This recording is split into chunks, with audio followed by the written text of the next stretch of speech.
I'm here with Freddy Rodriguez, back in his hometown. I should say we're talking about The Night Shift, which you star in. You play Michael Ragosa, is that Yes, right? yes. Night Shift, Monday nights, 10/9 Central. I play Michael Ragosa. It's cool. I'll see you. Yeah, see you. Legs like a gazelle on that one. Yeah, that's incredibly inappropriate. I'm not the boss anymore. I am a physician's assistant now. Yeah, emphasis on the word assistant. It's not unusual for characters to evolve over the course of a series, but is this one kind of like this complete shift in his priorities? It's definitely very unusual. And yeah, it's definitely been the biggest evolution, I would say, and probably all of the characters that I've played on television or even in any of my movies. It was interesting because the creators, Gabe Sachs and Jeff Judah, had a meeting with me towards the end of season 1, and they're like, we just want to shake things up.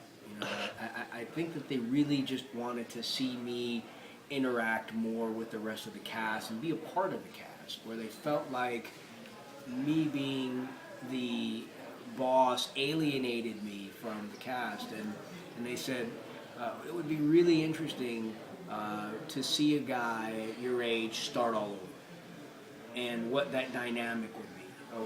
Within the show, it's interesting, not only because Ragosa is a tad older, but he was the boss to these people at the hospital, and now he is the underling to the people that he used to be the boss to.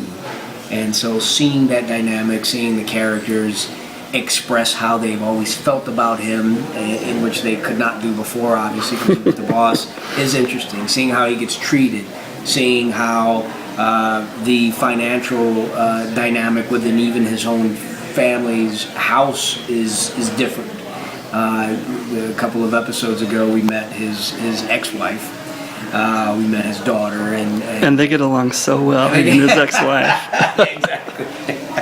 Yeah. She's not too happy that I decided to do what I wanted to do, but that's just what happens. I think, like in every human being's life, they encounter a traumatic experience like that, and I think they just sort of re-examine life. Right. In the beginning, people villainized him, and then they realized like he was just a guy in a very peculiar situation who had to make these crazy decisions.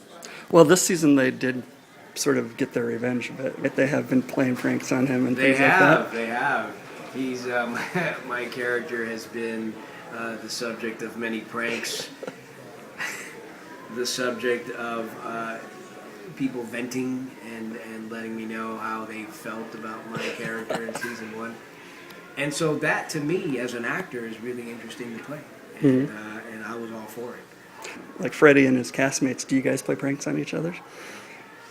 I don't know if we necessarily play pranks on each other, but I will tell you, this is probably the most pleasant cast I've ever worked with in my life. Like, I really love these guys.